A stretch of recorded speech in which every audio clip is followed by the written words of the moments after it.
한국타이어 2024년 1분기 실적을 스루풋 회계로 분석하고 연말 매출까지 예측해 보도록 하겠습니다. 매출은 8.4% 감소했고 영업이익은 41%가 증가했습니다. 가공비 배부 재고자산 회전율은 2.2회전으로 산출되고 PBR은 0.96입니다.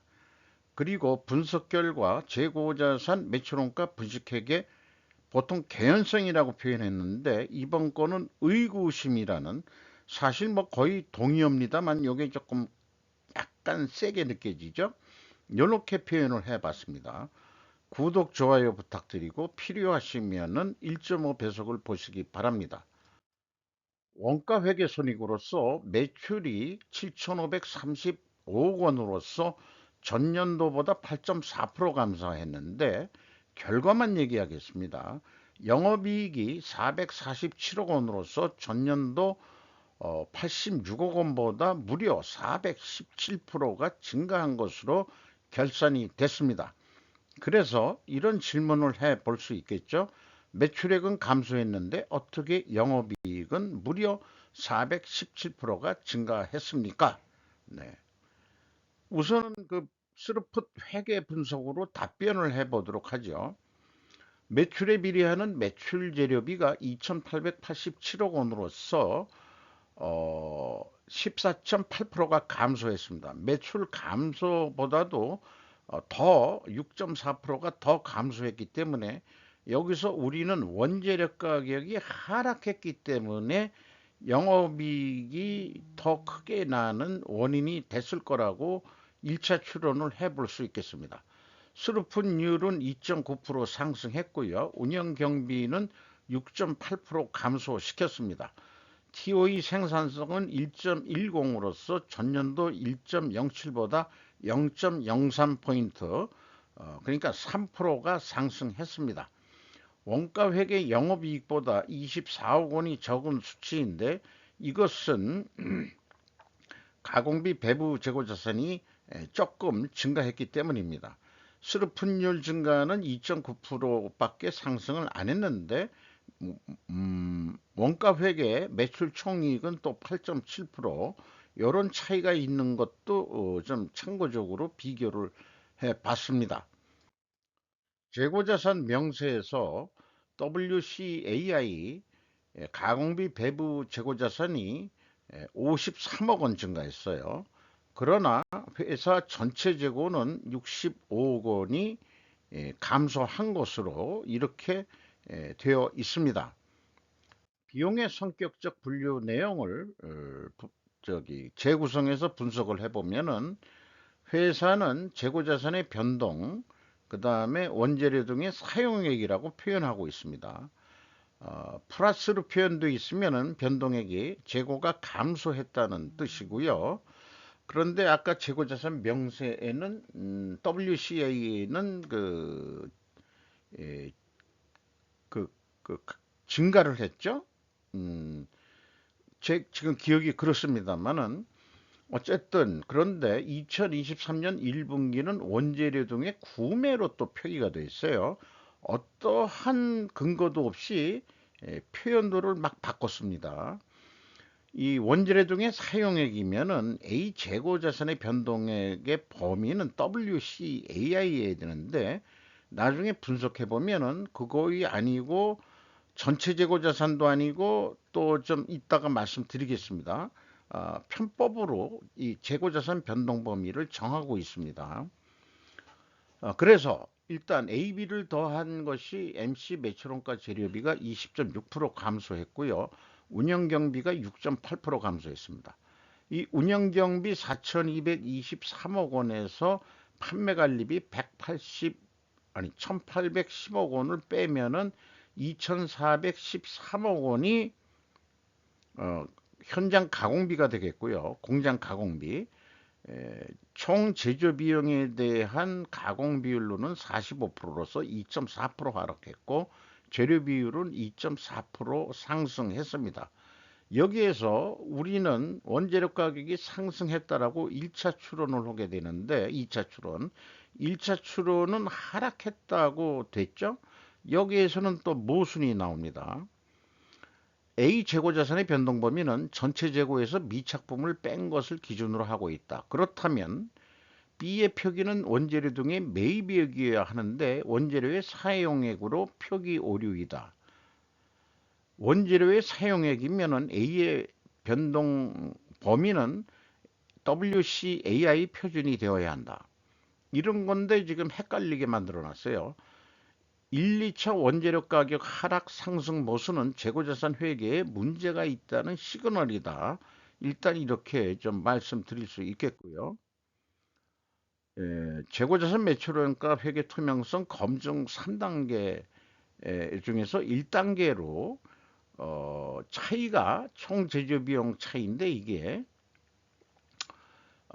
이거를 그 BWCI 그러니까 회사가 그 전체 재고 자산을 변동 범위로 가져가고 있다고 생각해 가지고 BWCI의 증감액을 가감하면은 제로로 나와 줘야 되는데 차이가 이게 BWCI 증감액이 118억 원이에요. 그러면은 제로가 나와야지 되는데 42억 7,700만 원이 또 갭이 있어요. 그래서 이거하고 같은 금액을 찾아보니까 미착품의 증감액입니다. 그러니까 회사는 재고자산의 변동 범위가 전체 재고자산에서 미착품만 뺀 거다. 그런 얘기가 되겠습니다. 2023년 1분기 갭3의 규모로 볼 때 여기 그런데 1분기에 299억 원, 거의 300억 원이 차이가 나죠. 재고가 어디론가 없어졌는데 어떠한 설명도 없다. 분명 어떤 자회사 분할 등으로 넘긴 수준인 것 같은 그런 건데 어떠한 설명도 찾아볼 수가 없어요. 이런 것 때문에 사람을 좀 헷갈리게 만들어요. 분석하는 사람도. 참 그 친절하지가 못해요. 그 공시를 한다고 하면서도. 또 2단계 총 제조 비용의 차이는 그 아까 1단계 갭하고 동일한 금액이고요.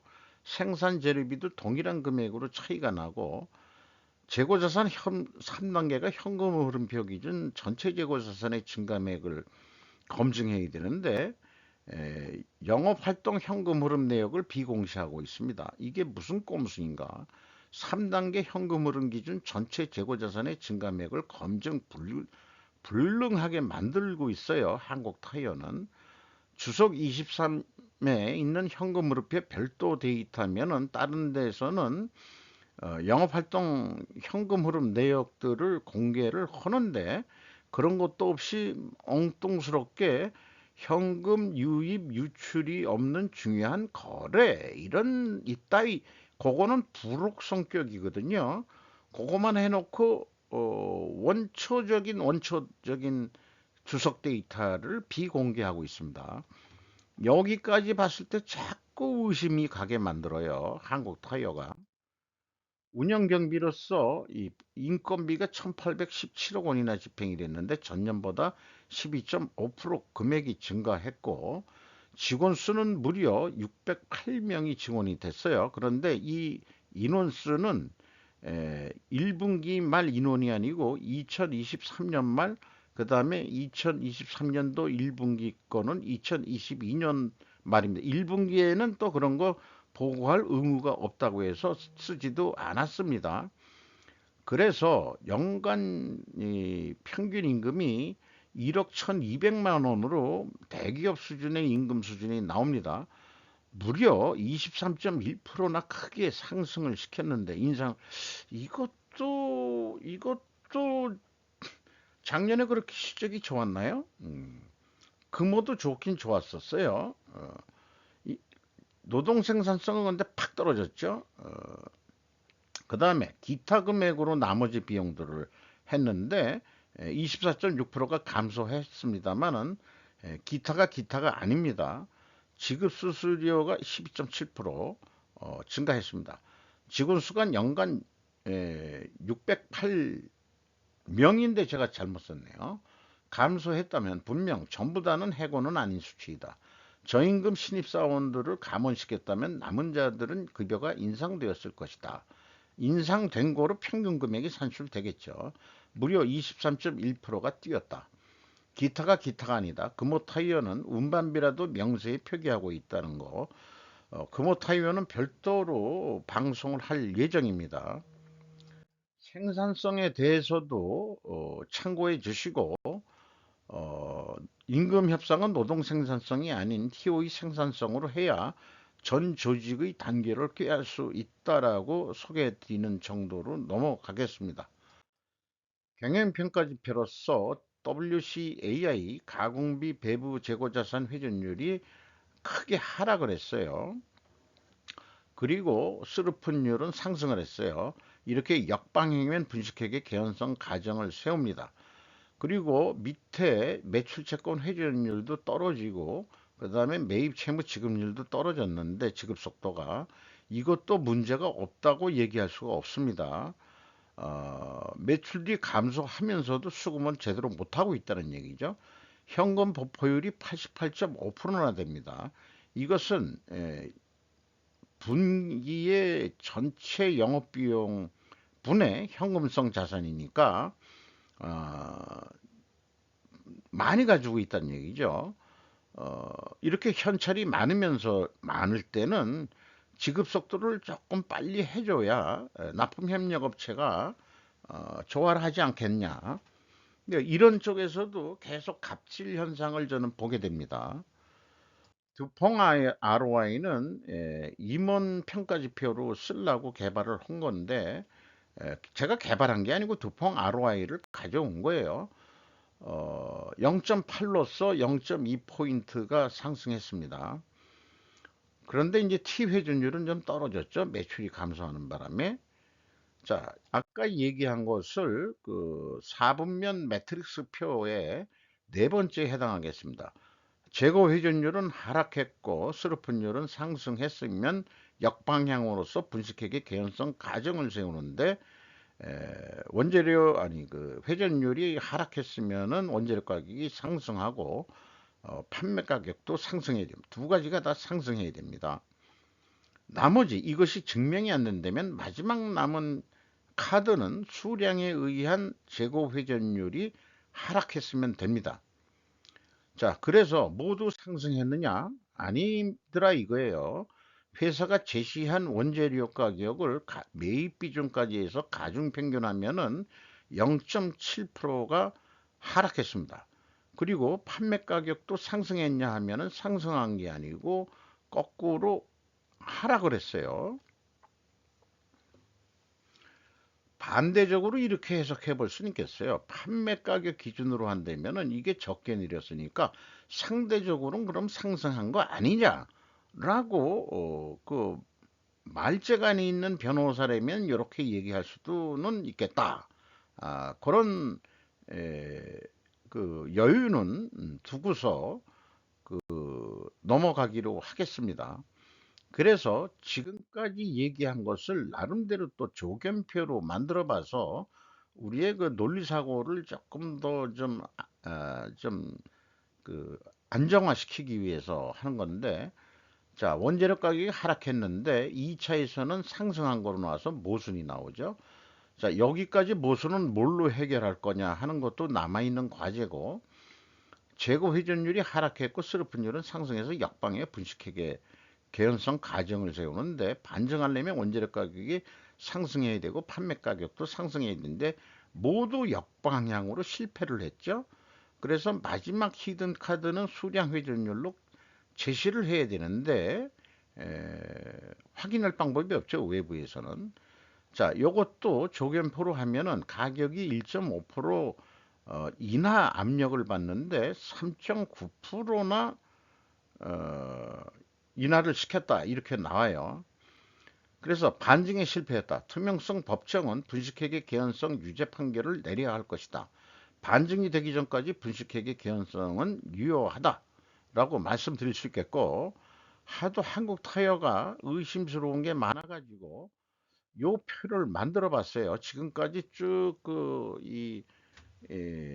소개하는 템플릿의 순서에서 의심스러운 거 요거를 제가 좀 법률적인 표현을 좀 해봤어요. 재고자산 매출원가 회계 투명성 법정이라고 제목을 붙이기로 하고 요거를 아예 그냥 고정 템플릿으로 만들어 버리려고 합니다. 제목만 해가지고 분식회계 개연성 가로 열고 의구심 거의 동의어지만은 의구심으로 쓸 때는 조금 약간 그 강한 느낌이 있는 거죠. 기소 이유 1번 쭉 이제까지 얘기한 거를 쭉 여기다가 표현한 거예요. 5가지나 됩니다. 그랬는데 반증에 실패했죠. 투명성 법정은 분식회계 개연성 유죄 판결을 내려야 할 것이다. 반증이 되기 전까지 분식회계 개연성은 유효하다.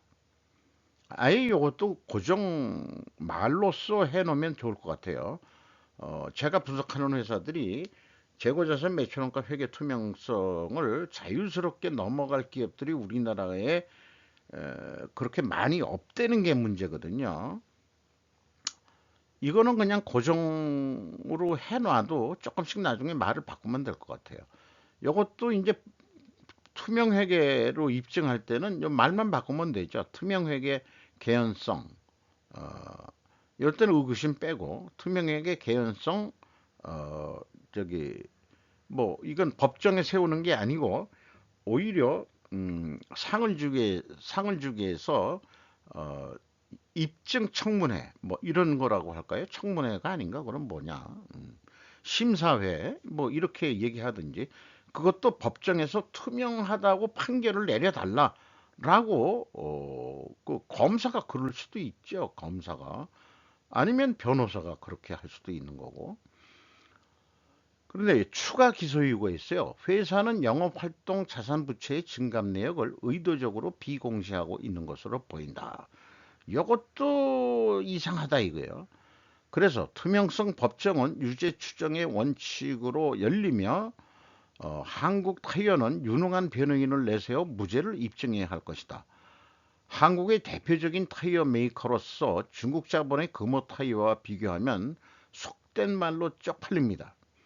국격을 위해서라도 투명회계 법정에 세워서 이 진위 여부를 판단해 보여야 할 것이다. 이렇게 좀 제가 강하게 좀 어필을 하고 싶네요. 이게 연간 2023년도 실적을 한번 해서 또 유사하게 또 방송을 했기 때문에 1분기 때는 좀 나아졌나 했는데 전혀 씨알이 안 맥히죠. 그렇죠. 이 제 방송이 어떤 여론 형성이나 이런 거에 아직 힘이 없으니까 알아주는 사람만 알아주고 그러고 있는 상황입니다. 자, 이런 여기까지 해서 이 이제 매출 계획은 또 매출 계획대로 해보아야 되니까 누적 실적이라고 그랬는데 1분기 누적 실적이라는 게 왜 2조까지 올라가는지 모든 다른 관련 기업들끼리 연결인 걸 생각하는 모양인데 매출이 좀 감소했는데도 23.9%다. 아, 그렇다고 보더라도 요 실적 그대로 그냥 연말까지 간다면은 원가 회계로 2조 한 9천 2조 9,650억 정도 하게 될 것 같고요. 요 경우에 이제 제재 원가 계획을 세워본 거고 그래서 재고의 증감을 감안해서 매출 원가까지 예측을 해서 넘겨줘 가지고 2조 9,651억 원 정도 할 거다. 그것을 시행하면은 얼마가 될 거냐? 어, 1,838억 원이 이익이 날 것 같다. 그러면 계획한 것보다 좀 더 나오네. 왜 더 나오냐? 원가 회계는 재고가 증가하면 이익이 더 나오게 되어 있습니다. 그럼 2%를 줄인다면은 영업이익은 1,736억 원으로 내려가게 되어 있어요. 스루프 회계도 그냥 딱 300%왜 300%냐? 4배 하는데 산식을 제가 1 더하기 300%로 해놔서 그래요. 그렇게 해놓는 것이 뭔가 어디 써먹을 때가 많아서 그렇습니다. 그 제가 그 수학식으로는 잘 설명을 못 드려도 옛날 그 중학교 때쯤 수학 배울 때 수학 선생들이 그렇게 하더라고요. 왜 그런지 몰라도 제가 또 더하기 빼기 곱하기 나누기는 할 줄 알아도 수학 쪽은 좀 젬병입니다. 어쨌든 5위 기준으로 하더라도 3조 138억 원, 스루풋 기준 아니 매출 재료비 기준으로 하더라도 3조 188억 원 똑같이 나와요. 판매 가격의 변동이 없는 전제 조건 하에서 그렇습니다. 그래서 얼마로 할 거냐? 그냥 3조 원 한다고 그러면 1555억 원. 좀 깎았나? 너무 높게 나오니까. 근데 재고 회전율로 커버하자. 2.5%만 노력을 해보면은 3조 746원도 매출하는 거예요. 그러면은 한 2천억. 요 매출이 크게 늘어나지 않음에도 불구하고 영업이익이 1550억에서 2천억으로 급격히 뜁니다. 그만큼 재고 회전율이 상승하는 게 중요하다는 얘기입니다. 그 스루퍼트 회계 기준이 3조 원대고 그 다음에 원가 회계 기준이 2조 9천억 원대로 예측이 되죠. 자, 이게 이제 서로 그 기준이 틀려가지고 이런 게 나오게 되는데 이것도 제가 제 알고리즘이 훌륭하다 아니면은 뭐 좀 합리적이다 이런 걸 다 떠나서 이제까지 분석을 했을 때 그렇게 그 대가 없이 예측을 할 수 있었거든요. 그런데 이것은 재고가 2% 증가했기 때문에 에, 판매가가 원가 회계보다 낮게 나오게 돼 있는데 높게 나왔어요. 아까 보듯이. 그러면은 이게 특별 원인 변동이 뭐가 있을 거다. 그게 뭐겠냐? 딴 거 없다. 분식회계 한 거다. 그렇게 가정을 하고 증거를 찾아가면은 아마 분명히 그 분식회계 입증을 해가지고 유죄 선고를 내릴 수 있지 않겠냐 생각을 해보게 됩니다. 오늘 그 한국 타이어를 들이다 제가 공격을 하네요. 현금 재무 지표로서 EAT 새우 현금 순이익으로서는 1917억 원을 벌었다. 뭐 원가 손익으로 얼마를 했든지 현금으로 보면은 1917억 원 벌었어요. 그 다음에 그 EAT 현금 수익률로 3.2% 전년도보다 1%가 더 상승됐고요. EMS 영업활동으로 모두 유입된 돈은 3,382억 원이 되겠습니다. 최종 4,635억 원의 현금이 유입이 됐다 이렇게 얘기할 수 있겠습니다. 캐펙스 자본적 투자는 69억 원 투자한 게 있네요. 그래서 현금 흐름표에서 이 공시를 안 했다는 게 아까 뭐냐면은 이 영업활동 자산 부채의 증감액을 내역을 공시를 안 했다는 얘기예요. 이거 어느 회사는 다 해줘야 되거든요. 근데 한국 타이어가 뭔 용 빼는 재주 있다고 그거를 그 특수한 뭐 특수충이라고 장인애들이 이거를 공개를 안 하는지 모르겠다 이 말입니다.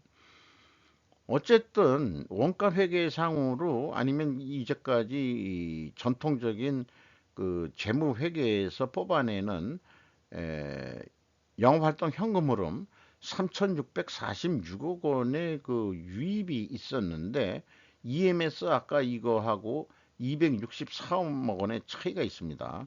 요 차이가